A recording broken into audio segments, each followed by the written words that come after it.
we didn't know until quite late, until we started working with scripts and things like that, and it just kind of worked out that I had a boy and Samantha had a girl. Elizabeth Montgomery's daughter has just stunned all of Hollywood by breaking 3 decades of silence.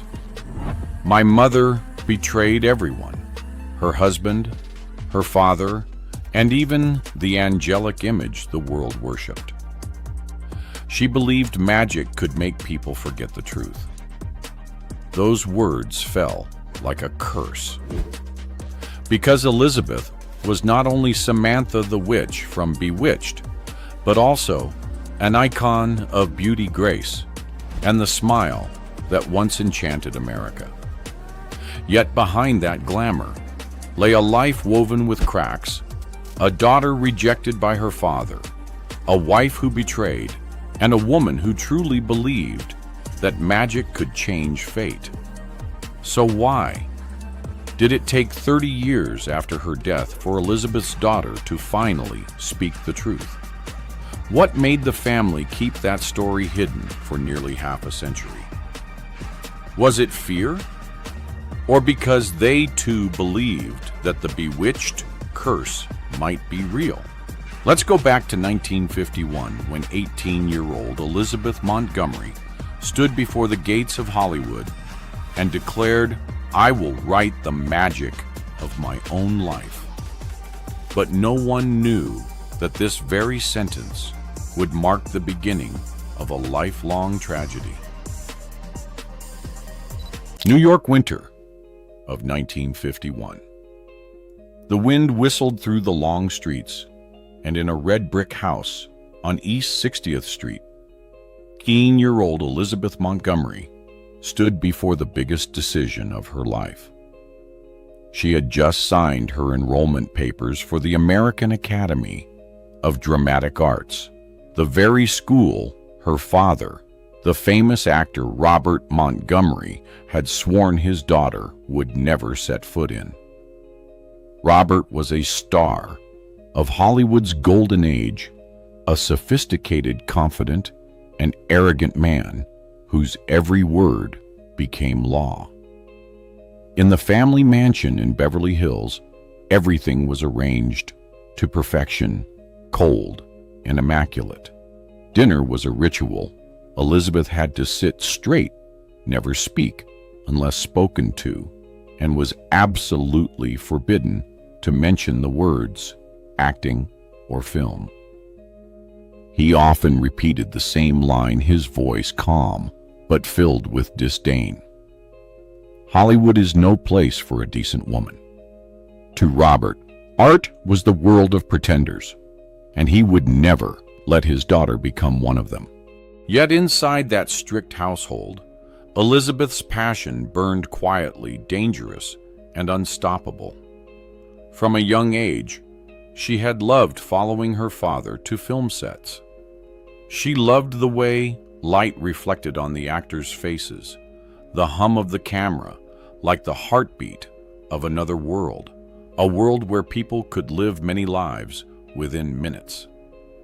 At 17, during a visit to the MGM studio, Elizabeth watched her father perform and whispered, "Daddy, I want to stand there in front of the camera like you." Robert turned to her, his gaze icy. He replied curtly, "No, I didn't raise an actress, I raised a lady." Those words cut deep like a knife. Elizabeth said nothing more, but in her heart she swore. If her father wouldn't give her a chance, she would make one herself. A few months later, she secretly sent in her application, telling no one, leaving only a short note on her father's desk, "I'm going to learn how to live, not how to please you." When Robert found out, he exploded. The maid later said he threw the letter to the floor, stomped on it, and roared, That girl will regret ever bearing the Montgomery name." From that day, the house fell into silence. Father and daughter barely spoke, The air was so heavy that one could hear the sound of silverware striking porcelain at dinner. But ironically, it was Robert himself who unintentionally opened Elizabeth's first door to acting. When his TV show, Robert Montgomery Presents, premiered, he let her appear, in a small role, a supposed gesture of reconciliation. However, on the day of broadcast, when the name Elizabeth Montgomery appeared on screen, Robert became furious. He lit a cigarette, narrowed his eyes, and ordered erase that name from my show. No one uses my name to make themselves famous. The entire crew fell silent. That night, Elizabeth went home, locked her room, lit a candle, and wrote in her diary, "If my father won't let me bear the Montgomery name, I'll make the world remember it." From that moment, she chose her own path, a path with no room for forgiveness. She left home, rented a small apartment in Manhattan, worked nights, and studied acting by day. Every role she took, even the smallest one, was a silent act of rebellion against her father. Meanwhile, at Beverly Hills parties, Robert would coldly tell his friends, "That girl is no daughter of mine." Years later, when Elizabeth had become a television star, one of Robert's old friends recalled seeing him sitting alone in a bar, eyes fixed on a TV screen showing Bewitched. When Elizabeth Montgomery's name appeared, he smiled faintly and said hoarsely, "She's good, but she'll never escape my shadow." No one knew whether that smile held pride or bitterness. But to Elizabeth, it no longer mattered. She had won. She was herself, standing before the camera, as she had always dreamed. Yet the price of that freedom was her father's rejection, and a wound she could never heal. Like a compass drawn by an invisible magnetic field named Robert Montgomery, the more she tried to escape, the more Elizabeth revolved back toward his shadow. And when she stepped out of her family's door, into her own life, her love affairs began to trace that same pattern, painful, recurring, and undeniable. New York, 1954. After 2 years of studying and performing in Manhattan, Elizabeth did what Robert had always wanted.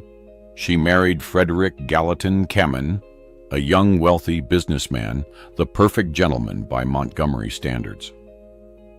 The wedding was small and elegant, held in New York at the start of spring, complete with white flowers, crystal glasses, and all the stability blessings Robert admired.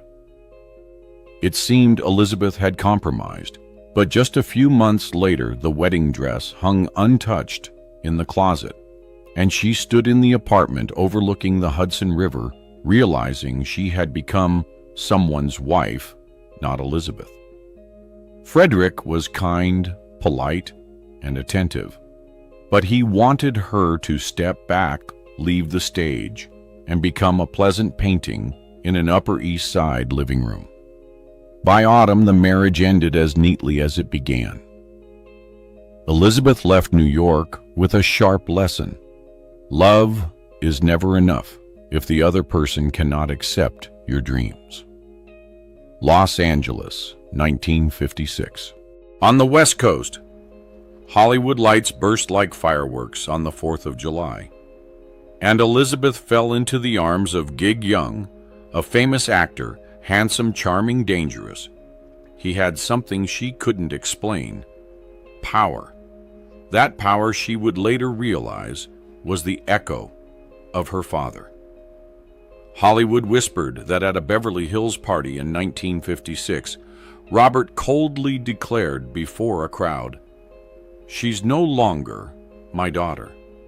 If true, those words struck Elizabeth's heart like a hammer, and perhaps pushed her deeper into her affair with Gig, a choice both rebellious and self-punishing. because beneath that charm lay alcohol, rage, and violence. Once on the Culver City set, people saw Elizabeth step out of a trailer with smeared lipstick and red eyes.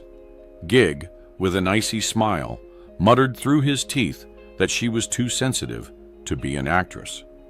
That love was a slope slick with sweat and tears.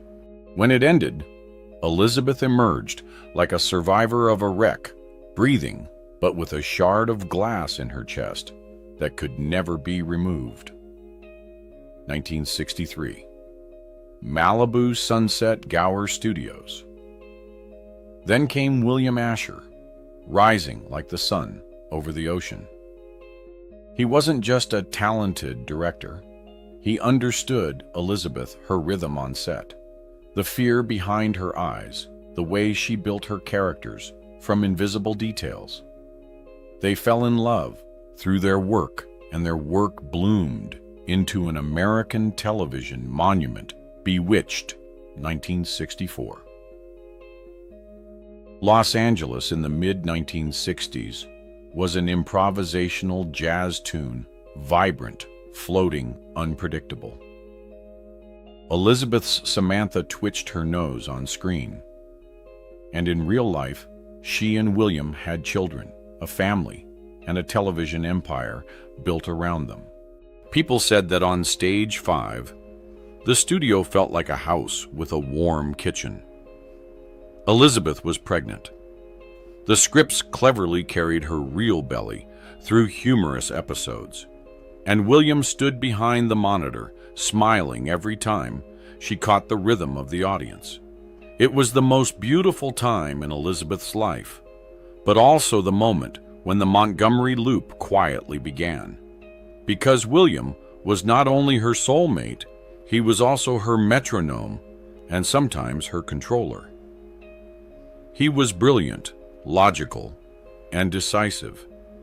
She was grateful for that until she began to suffocate.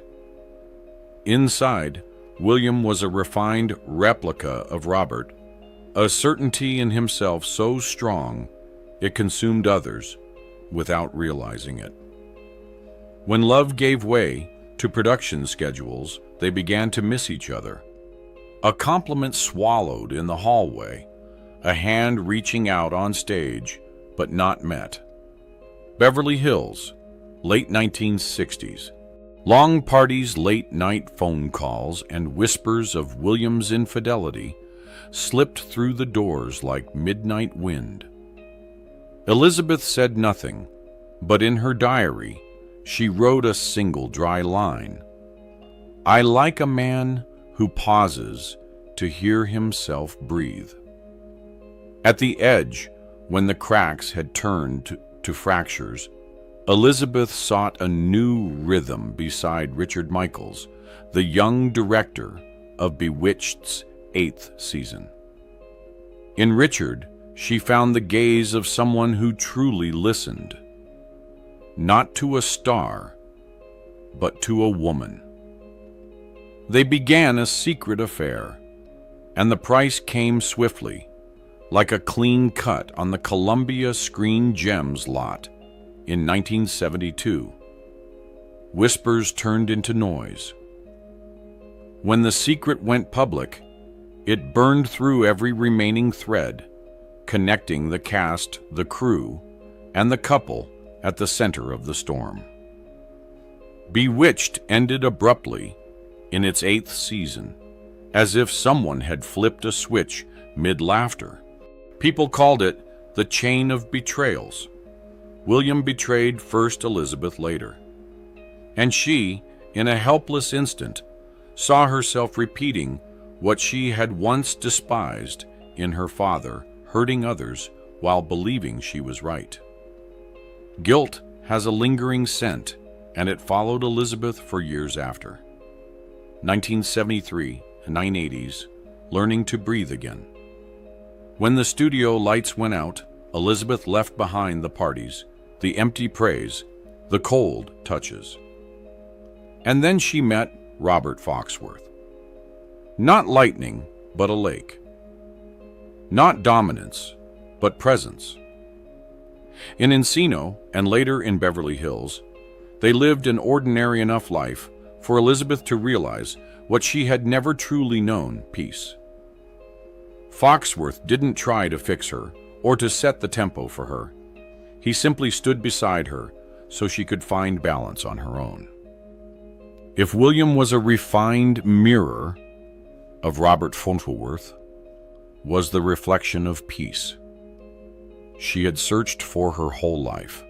They lived together for years before marrying officially, a calm, quiet choice, like returning the wedding dress to the glass case of memory and choosing instead a warm sweater for the windy days of Laurel Canyon. In that stillness, Elizabeth finally looked directly into the Montgomery loop. Frederick was safe, but demanded she give up her selfhood. The gig was powerful, violent as hail. William, the controlling genius, turned love into orchestration. Richard's escape was brief and costly, and Warrior was the first man to rest his hand on her shoulder without pushing her in any direction, only to let her know she could stay. When she placed all of their faces side by side, Elizabeth realized she had chosen men who each carried her father's message. Be quiet. Be good. Stay still, only in varying forms and intensities. And every time she resisted that message, her life broke another piece. It was only with Foxworth that the message changed: you can be you. After 1975, Elizabeth rarely spoke of her private life. At Santa Monica Pier on a windy afternoon, she told a reporter, "I no longer need to break something to prove I exist. I just need to breathe." The words sounded as light as the sea, but they were the manifesto of a woman who had just walked out of a maze. Love was no longer a battle, no longer a mirror for her father. It was finally a place to rest. Looking back on her life, Elizabeth's romances form a map of concentric circles. At the center, Robert Montgomery. The first ring, men like her father. The second, her acts of rebellion still orbiting within his gravity. And the outermost ring, wide and still, Robert Fauntleroy. From New York, 1954, to Los Angeles, 1972, her love life was a series of losses and experiments that led her to one simple truth. The young often forget freedom is not doing what you want in front of someone. It's not needing anyone's permission to do it. Later, when illness came knocking in early 1995, Foxworth was still there holding her hand, reading fan letters, helping her stand through fatigue. Her final love was quiet, unprovable, undemanding. It was like a room with open windows where Elizabeth could lay down every role, even Samantha, even Robert's daughter, and simply be Elizabeth, tired enough to need a shoulder, strong enough to forgive, especially herself. If one were to name the red thread running through Elizabeth Montgomery's entire love story, it would be the yearning to be herself while standing beside another. And only after passing through Frederick, Gig William, and Richard, the repetitions of her father, did she reach Foxworth, where the loop ended. There, Elizabeth no longer loved in defiance, nor for validation. She loved simply to live, and for the first time, that love didn't make her smaller. It expanded her gently, quietly, and strong enough to carry her through the rest of her days in Beverly Hills, 1995. After escaping the whirlwind of painful relationships, Elizabeth thought she had found peace in her final marriage with Robert Foxworth. But as someone too familiar with turbulence, she could never live entirely in stillness. When love no longer consumed her heart, Elizabeth returned to what had always defined her, the lights of the studio. And with that return, another part of her began to emerge. Elizabeth Montgomery, the woman who believed in real magic.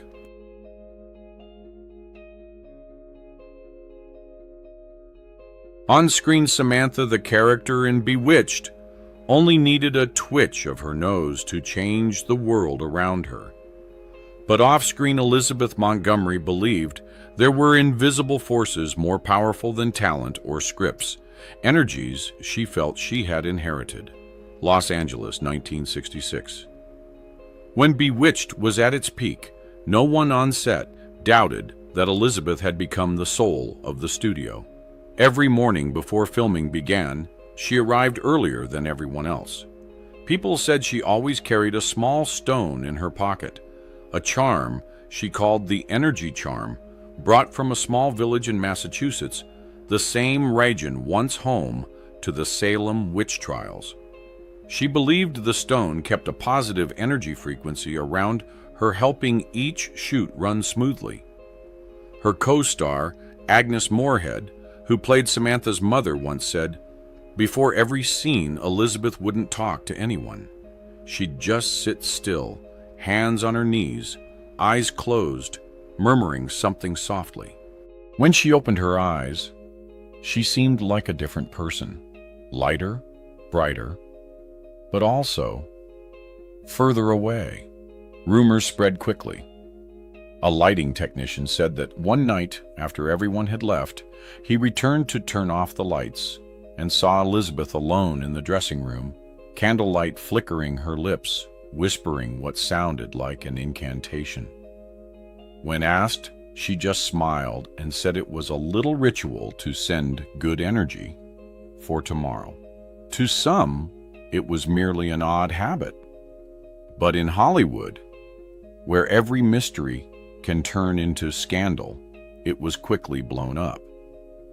Tabloids called her the witch off-screen. A 1967 magazine headline screamed, "Elizabeth Montgomery, the girl who doesn't just play a witch, she lives like one." The more people gossiped, the quieter Elizabeth became. She didn't defend herself, didn't get angry, only kept that faint, unreadable smile that made everyone even more curious. Sometimes her silence made the rumors seem more believable. One crew member said, "One day, she walked onto the set, blew a kiss toward the empty audience seats, and said, 'Thank you for today's energy.' No one knew who she was talking to. But that day, every take was perfect. Just one shot, no retakes." Some close colleagues defended her. They said Elizabeth wasn't superstitious. She was spiritual. She believed in good energy, in the resonance between emotion and outcome. A lighting director once said maybe she didn't truly think she was a witch. But I think she believed in the power of thought. And sometimes belief itself is a kind of magic. Still, not everyone could accept it. Some crew members began keeping their distance. They feared her eyes, too deep, too calm, as if they could see through all of Hollywood's illusions. A few even whispered that Elizabeth carried strange energy, causing mysterious mishaps. On set, falling microphones, flickering lights, props moving without touch. Of course, no one ever proved anything.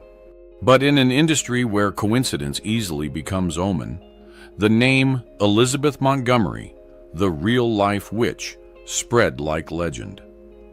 When a reporter directly asked her about it in a 1970 interview, Elizabeth just laughed. Resting her chin on her hand, eyes bright but wistful, she said, "If believing in good things is magic, then I suppose I really am a witch." That answer, gentle, profound, and perfectly ambiguous, made audiences love her even more. They believed Elizabeth's magic didn't come from curses or spells, but from a light within her, the belief that anyone could change reality with love, kindness, and a little courage. But perhaps that very belief also led Elizabeth to drift from the tangible world. Toward the late 1970s, she became increasingly private. Friends said she often sat alone for hours by the window, candles flickering, soft jazz playing, writing strange notes in her journal. The light inside me is still fine. Some said she was talking to herself. Others believed she was speaking to another world, one without betrayal, without her father's shadow, without heartbreak. Either way, Elizabeth Montgomery became something Hollywood had never seen before, a witch without a wand, without spells, yet one who made people both believe and fear and could never stop loving her. From those small candles and whispered words in the dark, people said Elizabeth Montgomery brought with her a strange energy to the set. But that energy did more than make the cameras run smoothly. It made everyone around her both admire and fear her. Because behind the lens, Samantha the Witch was no longer the sweet wife of television screens. She was the true queen of the Bewitched set. On screen, Samantha is gentle, mischievous, and always solves every problem with a charming nose twitch. Off-screen, however, Elizabeth Montgomery was a perfectionist to the point of obsession. On stage 5 in Hollywood, she was always the first to arrive and the last to leave. Every shot, every light, every line, she kept an eye on it. If something wasn't right, Elizabeth would stop the scene immediately. One crew member recalled, "No one dared turn on the lights until she nodded." She never got angry by shouting. Instead, her silence was more frightening. When Elizabeth was displeased, the air on set grew heavy, like thunder waiting to explode. A few minutes of her silence were enough to make the director or cinematographer redo an entire sequence. Many on the crew half-jokingly, half-seriously called her the controlling witch, someone who could command everything with a look. Her relationship with Dick York, who played Darren Samantha's husband, is the clearest example of this. At first, they got along well, laughing and chatting comfortably on set.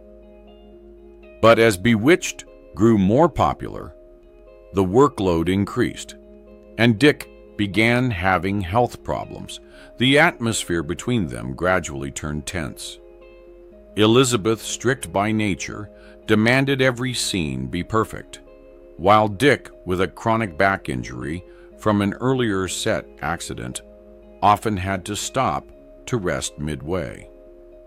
One day, in early 1968, while filming the episode A Very Special Delivery, Dick York collapsed mid-scene. The whole crew panicked. Elizabeth was the first to run over, but instead of fussing, she fell silent, her eyes resting on him for a second before turning away. After that day, the air between them changed completely. Dick took a long leave, and in the following episodes, they barely spoke outside the scenes. A crew member said she never looked him straight in the eye again. When the camera stopped, they split to opposite corners of the set, like two magnets with the same pole. By 1960, as Dick's condition worsened, the studio faced a choice: either end Bewitched or find a replacement. Rumors spread along Hollywood Boulevard that Elizabeth had applied direct pressure on Screen Gems, demanding York be replaced by Dick Sargent, whom she believed was more in sync and more professional. The studio complied, and Sargent appeared on screen in the 6th season. The decision shocked audiences. York's fans reacted fiercely, sending protest letters to AEC accusing Elizabeth of pushing a colleague out of the game. She never publicly responded to the matter. When asked in a brief 1970 interview, Elizabeth simply said, "We had to keep going. Every kind of magic needs change to survive." That ambiguous answer only deepened the divide. Some defended her, others criticized. But one thing no one denied after that upheaval: Elizabeth completely commanded the set. From directors and cinematographers to supporting actors, everyone was wary of her. They knew she didn't raise her bites or bark orders. But if Elizabeth wasn't satisfied, the scene would be redone, even if it was technically perfect. People said no one dares go against Elizabeth, not even the director. There was even a time she demanded the entire lighting setup be changed simply because she felt the energy isn't clear today. Strangely, after the change, that scene was hail-sold as one of the season's most beautiful sequences. A former colleague, second unit director Michael Gordon, once said, "She didn't need power, she radiated it."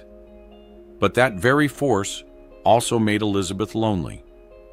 After each day's shoot, when the crew went off to a bar on Melrose Avenue, she would quietly leave the studio and return to her small house in Beverly Hills, where only soft jazz and candlelight awaited her. By the end of 1972, when Bewitched wrapped after its 8th season, Elizabeth held no farewell party and didn't appear for a wrap-up interview. She simply sent the studio a note. "Thank you for the magic. It's time for Samantha to sleep." After that, she left Hollywood and took on almost no major projects for many years. People still spoke of her as a real witch, someone who could make an entire crew yield with a single glance, who could turn the set into a world of her own, and who also paid dearly for that power. When the lights went out, Elizabeth Montgomery stood alone in an empty room, quietly staring into the makeup mirror, the reflection of Samantha's face looking back, but in those eyes, no sparkle of magic remained. After Bewitched ended, Elizabeth Montgomery stepped away from the studio lights, and it seemed she could finally live a quiet life with her 4th husband, Robert Forth. But Hollywood never forgot that name. Every time television reran the old episodes of Bewitched, viewers saw Samantha's smile again, bright, weightless, seemingly immortal. No one expected that the woman who once made the whole world believe in magic was slowly facing the one thing no magic could change: death. Miami, spring 1995.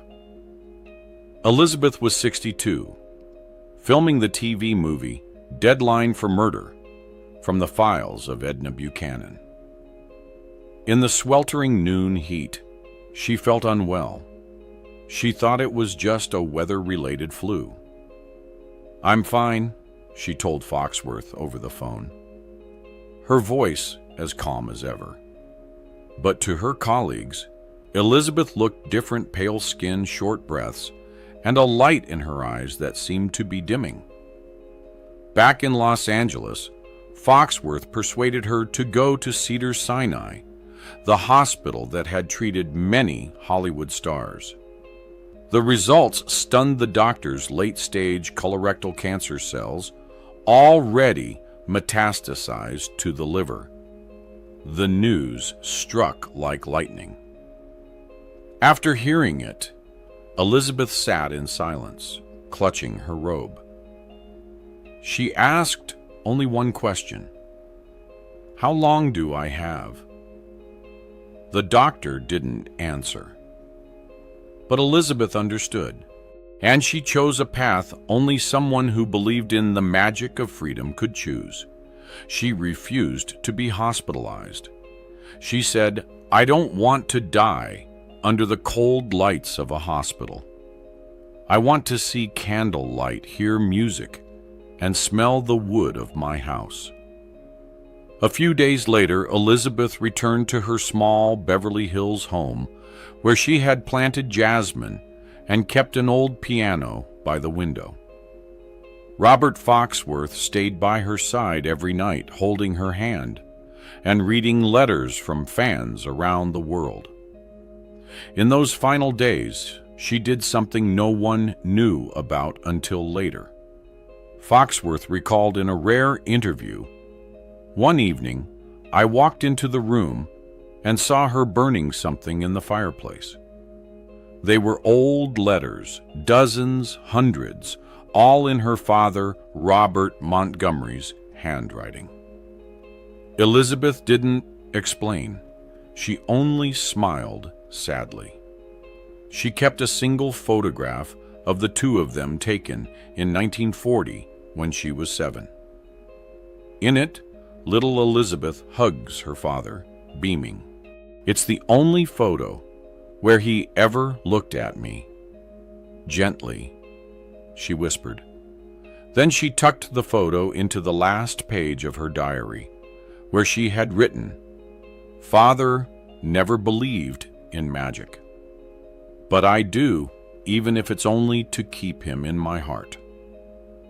On May 18th, 1995, just 33 days after her 62nd birthday, Elizabeth Montgomery passed away in her sleep in that very house. Beside her was Foxworth, the only one present.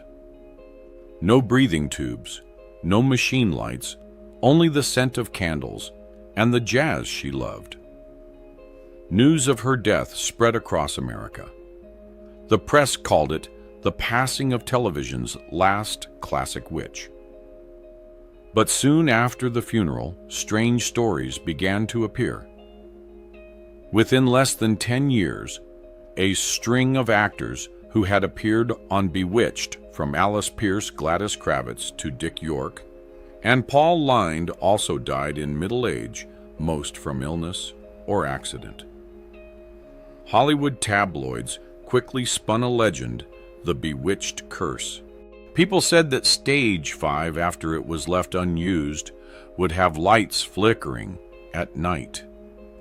Some swore they saw the silhouette of a woman in a white dress passing through the doorway where Samantha's living room set used to be. A technician said I was shutting off the power when I heard someone laugh a light laugh like Samantha on TV. Of course, no one proved anything.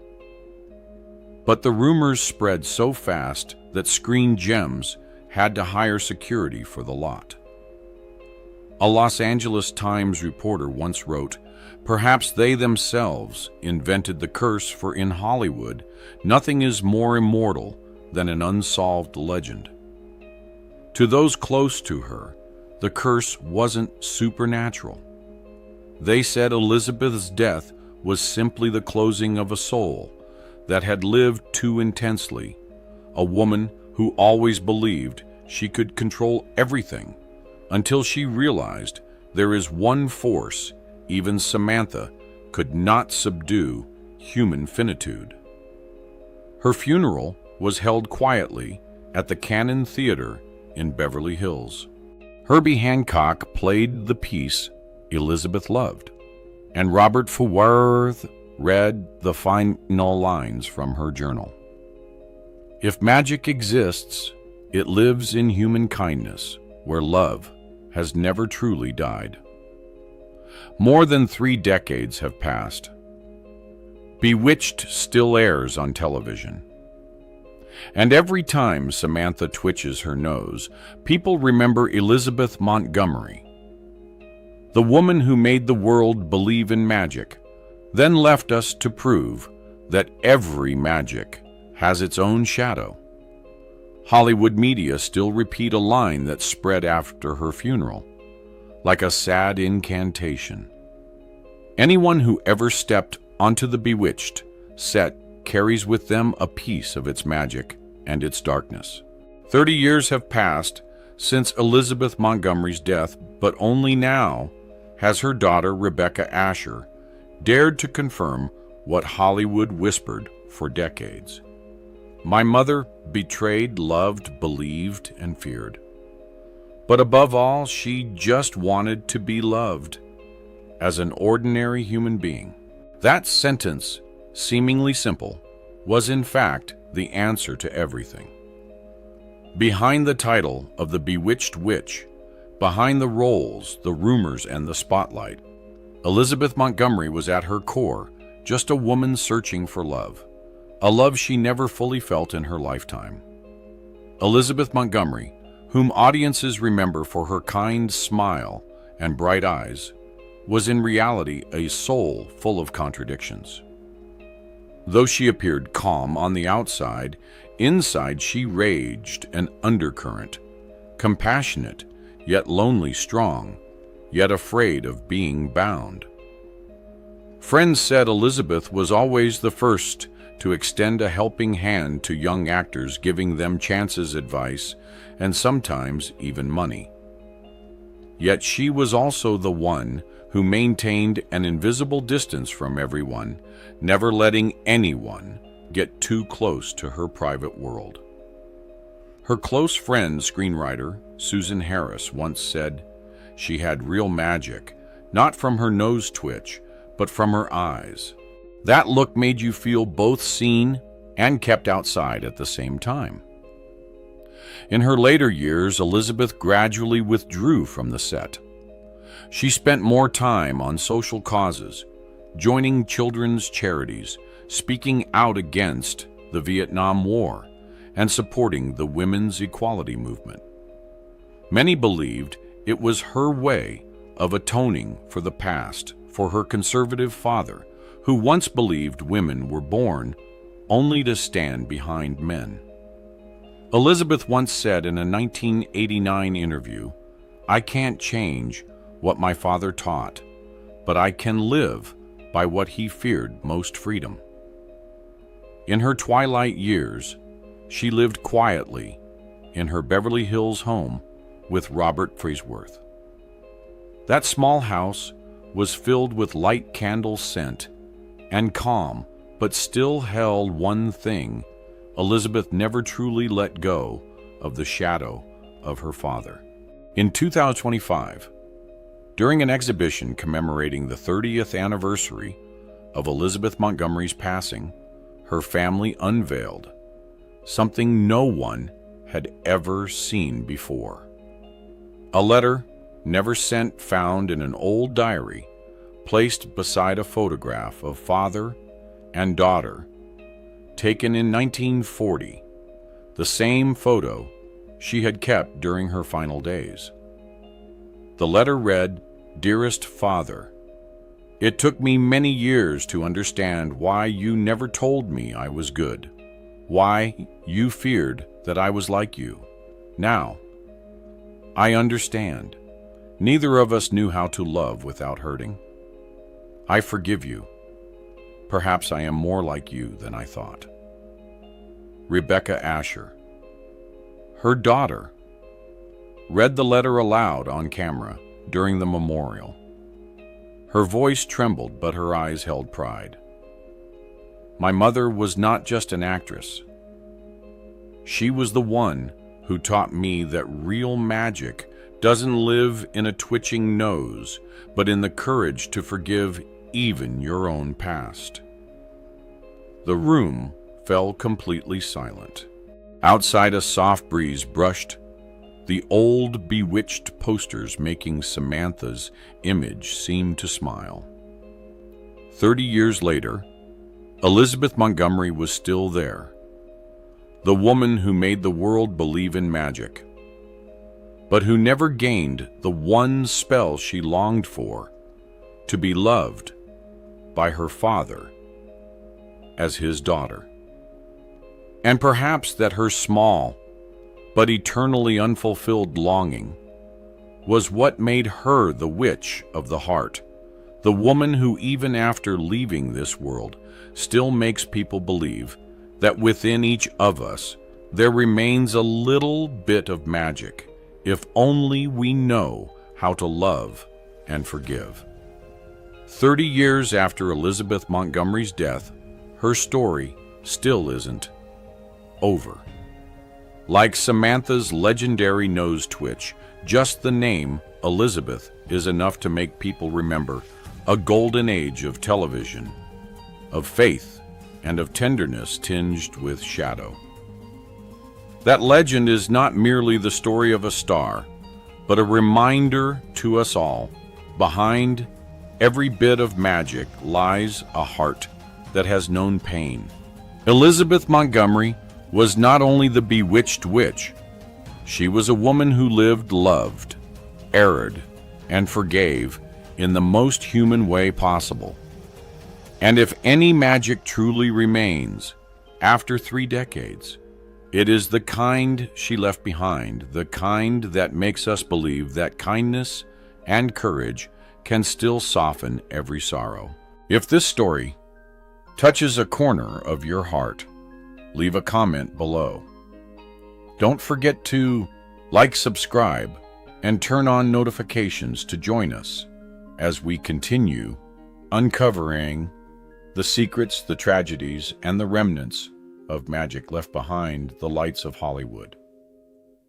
Because in that place where every smile casts a shadow and every legend leaves behind a whisper,